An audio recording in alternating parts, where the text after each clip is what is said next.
तो देखो मैंने 2005 में आने वाली फंटास्टिक 4 मूवी देखी, जो कि उस टाइम पर फर्स्ट फंटास्टिक 4 मूवी थी। और एक्चुअली उसका ओपनिंग सीन देखने के बाद मुझे उसमें RDJ as a Doctor Doom देखने के लिए मिल गई, जो कि आप इस वाले सीन को देख सकते हो कि एक्चुअली ये स्टैचू किसी और का नहीं बल्कि आरडीजे का as a Doctor Doom statue है। तो देखो ये चीज ऑलरेडी मैं आपको अपनी काफी सारी वीडियो में बता चुका हूँ कि एक्चुअली जो आरडीजे है उन्होंने मार्वल के लिए जो सबसे पहला ऑडिशन दिया था वो एक्चुअली में डॉक्टर डूम के लिए दिया था, ना कि टोनी स्टार्क के लिए। बट उनका टोनी स्टार्क कैरेक्टर इतना परफेक्ट था कि बाद में टोनी स्टार्क के कैरेक्टर में कास्ट कर लिया गया, ना कि डॉक्टर डूम के लिए। तो देखो ये चीज किसी को क्या पता था कि फ्यूचर में 10 से 12 साल आगे जाने के बाद आरडीजे ही डॉक्टर डूम का कैरेक्टर प्ले करेंगे, पहले टोनी स्टार्क का और उसके बाद डॉक्टर डूम का। तो इन सभी अपडेट्स के बारे में बात करेंगे और इनके अलावा भी कुछ और छोटी मोटी अपडेट्स है उनके ऊपर भी बात करेंगे, जिससे ये वीडियो आज बहुत ज्यादा इंटरेस्टिंग होने वाली। तो आप इस वीडियो को एंड तक देखें। तो हेलो दोस्तों, मेरा नाम है Harshit Vashisht and you watching for Marvel fact HV. तो आज के टॉपिक पे बात करें तो मैंने आपको अपनी पिछली वीडियो में बताया था कि एक्चुअली कैप्टन अमेरिका के पास्ट में पैगी के साथ रुकने थे एक अल्टरनेट टाइमलाइन क्रिएट हो गई थी। बट उसी अल्टरनेट टाइमलाइन आगे फ्यूचर में जाकर वो अर्थ 828 मतलब फंटास्टिक कैरेक्टर यूनिवर्स में कन्वर्ट हो गई थी।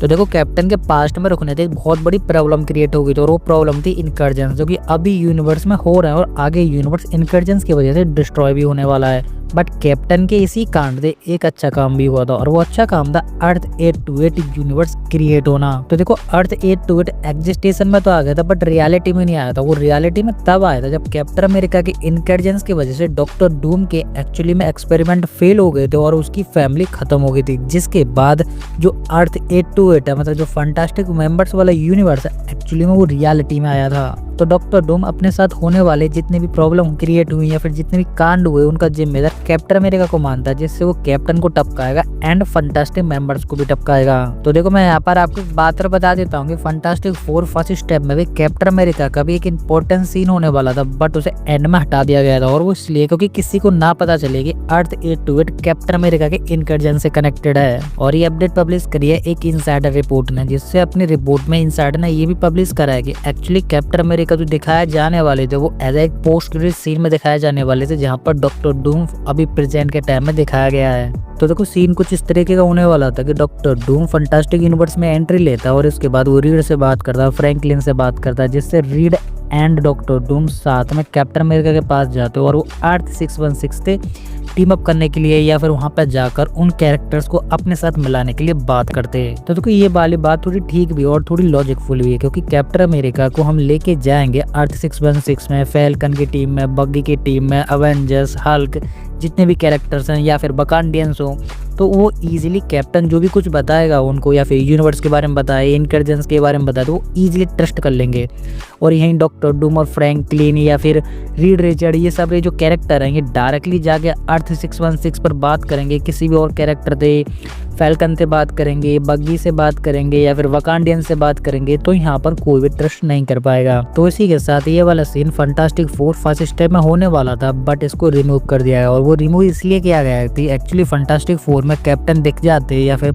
ऑन स्क्रीन पर आ जाते तो सबको पता चल जाता है कि कैप्टन अमेरिका डूम्सडे में। और हम सबको ये भी पता है कि स्टीव रोजर ने ऑन स्क्रीन या फिर किसी भी इंटरव्यू में आकर ये बोल दिया था कि मैं डूम्सडे में नहीं आ रहा हूँ। हाँ वो वाली बात सच है कि वो झूठ था, बट बोला तो यही था। और उस टाइम पर फंटास्टिक 4 मूवी प्रेजेंट में थी। और आप यहाँ सोच रहे होंगे कि जब कैप्टन का ये डिलीटिंग सीन फंटास्टिक 4 मूवी में दिखाया ही नहीं गया तो एक्चुअली ये तो बेकार हो गया। तो मैं आपको बता दूं एक्चुअली ये बेकार नहीं हुआ है, ये हमें दिखाया जाएगा, बट ये दिखाया जाएगा डूम्सडे में, जिससे अर्थ 616 पर जितनी भी टीम्स है वो कैप्टन की ये वाली बात सुन के एक्चुअली में कैप्टन का साथ देंगे, डॉक्टर डूम एंड फ्रैंकलिन या फिर फंटास्टिक मेंबर जो है उन सबको सपोर्ट करेंगे। जिससे यहाँ ये बात है कि डॉक्टर डूम तो अपना प्लान चला रहा है, वो चाहता है कि ये सारे मेंबर्स मेरे साथ चल के एक्चुअली में यूनिवर्स मल्टीवर्स को इनकर्जेंस में इंक्लूडेड शामिल हो जाए और इनकर्जन को डिस्ट्रॉय कर दे, जिसके बाद मैं खुद का एक बैटल वर्ल्ड क्रिएट कर लूँ। जिससे ये वाली बात किसी को भी नहीं पता है, क्योंकि ये चल रही है डॉक्टर डूम के माइंड में, जिससे डॉक्टर डूम अपने काम के लिए इन सभी कैरेक्टर्स को यूज करेगा और अपना बैटल वर्ल्ड क्रिएट करने के बाद इनको गुलाम बना लेगा या फिर इनकी याददाश्त रिमूव कर देगा। तो इसके बाद अब बात कर लेते हैं स्पाइडरमैन ब्रांड न्यू डे की तरफ से आने वाली कुछ न्यू अपडेट्स के बारे में, जिससे न्यू अपडेट्स निकल कर कर आ रही है कि स्पाइडरमैन ब्रांड न्यू डे में ग्रीन गॉब्लिन एंड डॉक्टर ऑक्टोवियस दिखने वाले हैं। बट ये दोनों विलन टोबी मैगवायर वाले नहीं बल्कि एमसीयू वाले होने वाले हैं, और इनके बारे में भी कुछ और अपडेट्स है उनको बताता हूँ। जिससे ग्रीन गॉब्लिन को लेकर तो यहाँ ज्यादा अपडेट नहीं है, बट ऑक्टोपस को लेकर ज्यादा अपडेट है, तो उसको क्लियर कर देता हूँ। तो देखो ये अपडेट ये निकल कर आ रही है कि जहाँ पीटर पढ़ रहा है, एक्चुअली जहाँ उसे एडमिशन मिला है स्पाइडरमैन ब्रांड न्यू डे में, उसी यूनिवर्सिटी में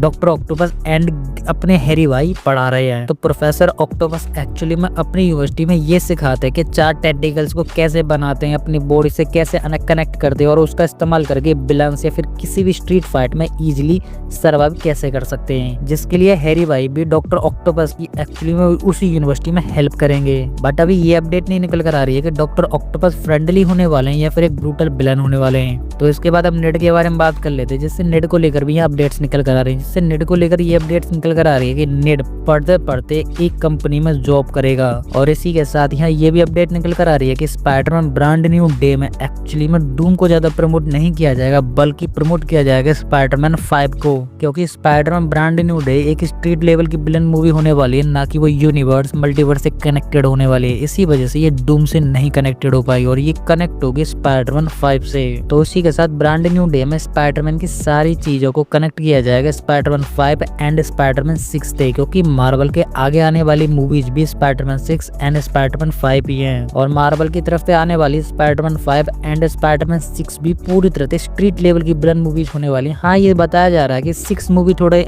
यूनिवर्स या फिर मल्टीवर्स से कनेक्टेड हो सकती है, बट 5 तक तो स्पाइडरमैन की स्ट्रीट लेवल तक ही स्टोरी कंटिन्यू की जाएगी। तो इसके बाद अब बात करते हैं न्यू अपडेट के बारे में, जिससे न्यू अपडेट भी निकल कर आ रही है स्पाइडरमैन ब्रांड न्यू डे थे, और वो निकल कर आ रही है नल को लेकर। जिससे ये बताया जा रहा है कि ब्रांड न्यू डे में एक्चुअली में नल का यूनिवर्स दिखाया जाएगा और थोड़ी देर के लिए नल को भी ऑन स्क्रीन दिखाया जाएगा। तो देखो इस वाली अपडेट को मैं ज्यादा ब्रांड न्यू डे से कनेक्ट नहीं कर रहा हूँ, ना ही इसे ज्यादा सीरियस ले रहा हूँ, क्योंकि नल वाला जो कॉन्सेप्ट है वो एक्चुअली में अलग कॉन्सेप्ट है, और यहाँ हम वेनम सिम्बियोट के बारे में बात करें तो वो अलग सिम्बियोट है। जिससे हम सबको ये पता है कि जो एडी वाला जो वेनम था वो नल से कनेक्टेड था और नल के पास वो ऑलरेडी पहुंच चुका था। बट जो एमसीयू में जो वेनम सिम्बियोट है वो एमसीयू का सिम्बियोट है, ना कि नल से कनेक्टेड है। तो एमसीयू वाला जो वेनम है वो पूरी तरह से नल से डिफरेंट है। हाँ, मैं ये बोल सकता हूँ कि वो थोड़ा बहुत वेनम सिम्बियोट या फिर वेनम के किसी और आइडेंटिटी कनेक्टेड होगा, बट नल से तो वो कनेक्टेड पूरी तरह से नहीं है। तो इसके बाद अब बात कर लेते हैं डेडपुल मूवी से आने वाली कुछ न्यू अपडेट्स के बारे में, जिससे डेडपुल 4 पर काम स्टार्ट होने वाला है। जिससे रियान रेनॉल्ड एक्चुअली में डेडपुल 4 मूवी को लेकर थोड़े सीरियस है, और वो इस मूवी में ये दिखाना चाहते हैं कि डेडपुल से कनेक्टेड है स्पाइडरमैन, मतलब डेडपुल के साथ हमें स्पाइडरमैन भी देखने के लिए मिलेगा टीम अप करता हुआ। तो देखो शायद तुम्हें याद होगा कि जो कि मैंने आपको अपनी पिछली वीडियो में बताया था कि एक्समैन कैरेक्टर्स की भी एक न्यू ट्रिलॉजी या फिर एक मूवी आने वाली है, और उस मूवी को भी एक्समैन मूवीज के साथ साथ एक्चुअली में Deadpool and Spiderman brand new day की जैसी मूवी से कनेक्टेड किया जाएगा। तो देखो यहाँ पर मैं स्पाइडरमैन के बारे में तो ये नहीं बोल सकता कि ब्रांड न्यू डे से डायरेक्टली एक्समैन वाली मूवी को कनेक्ट कर दिया जाएगा, बट हाँ ये मैं 90% ये बोल सकता हूँ कि डेडपुल वाली तो 4 डेडपुल मूवी से एक्चुअली में एक्समैन वाली उस मूवी को पूरी तरह से कनेक्ट किया जाएगा। तो इसके बाद अब बात करते हैं Mark Ruffalo as a Hulk की तरफ से आने वाली अपडेट्स के बारे में, जिससे मार्क रफेलो ने स्पॉयलर्स देते हुए हल्क एंड थॉर को लेकर पूरी तरह से कंफर्म कर दिया है कि ये दोनों कैरेक्टर सीक्रेट वॉर में आ रहे हैं। तो देखो ये हल्क और थॉर फैंस के लिए तो अच्छी खबर है कि एक्चुअली में हल्क और थॉर दोनों सीक्रेट वॉर में आ रहे हैं, और आपको ये भी पता चल गया है कि हल्क और थॉर एक्चुअली में सीक्रेट वॉर में नहीं मर रहे हैं। बट मैं आप सबसे ये कहूँ कि हल्क तो नहीं मर रहा है, बट सीक्रेट वॉर से पहले डूम्सडे में थॉर मरेगा। और इसी के साथ आप यहाँ ये सोच रहे होंगे कि जब डूम्सडे में थॉर मर जाएगा तो वो सीक्रेट वॉर में कैसे आएगा, तो मैं आपको बताता हूँ कि एक्चुअली में वो आएगा रिंग किंग थॉर बनकर। मतलब डूम का तो थॉर पहले डूम्सडे में मर जाएगा और उसके बाद वो एक्चुअली में अपनी मोस्ट पावरफुल वर्जन में वापस आएगा रिंग किंग थॉर बन के सीक्रेट वॉर में। एक्चुअली थॉर ही नहीं बल्कि लोकी भी सीक्रेट वॉर में आने वाला, और दोनों का एक बहुत ही तगड़ा कॉम्बिनेशन होने वाला है, मतलब कैमियो होने वाला है, जो कि साथ में डूम के खिलाफ फाइट करेंगे। देखो थॉर मरने के बाद रिंग किंग थॉर बनने के बाद गॉड कैरेक्टर तो ऊपर चला जाएगा, और लोकी तो ऑलरेडी यूनिवर्स मल्टीवर्स के गॉड लेवल से ऊपर पहुंच ही चुका है। तो ये दोनों कैरेक्टर डूम के खिलाफ एक बिग बैटल क्रिएट करेंगे जो कि एक्चुअली में डूम को पूरी तरह से हिला के रख देगी। और आपको क्या लगता है कि थॉर डूम्सडे में मरने के बाद सीक्रेट वॉर में रिंग किंग थॉर बनकर वापस आएगा या फिर नहीं, वो आप मुझे कमेंट में बताएं। तो ये थी सारी detail, update, stories and facts जो कि मैंने आपको काफी इजी एंड सिंपल वे में एक्सप्लेन करने की पूरी कोशिश की। और फिर भी मैं यहाँ पर किसी भी अपडेट को मिस कर देता हूँ तो वो आप मुझे कमेंट में बता सकते हैं, जिससे मैं अपनी नेक्स्ट वीडियो में कवर कर लूंगा। तो उसी के साथ अब ये वीडियो खत्म होने वाली है और आपको हमारी इंटरेस्टिंग वीडियो पसंद है तो लाइक कर दे। और इसी के साथ आप इस चैनल पर नए हैं तो चैनल को सब्सक्राइब कर लें और सब्सक्राइब करने के साथ साथ हमारे इस बेल आइकन को भी ऑल पर सेट कर लें, जिससे कि आपको हमारे इस चैनल की किसी भी नई वीडियो की अपडेट इजीली मिल सके। तो इसी के साथ अब मैं इस वीडियो को यहीं पे एंड करता हूँ। तो आप हंसते रहिए, मुस्कुराते रहिए और अपनी फैमिली के साथ खुश रहिए। तो मैं मिलता हूँ आपको किसी और ऐसी हमारी मजेदार वीडियो में, तब तक के लिए गुड बाय।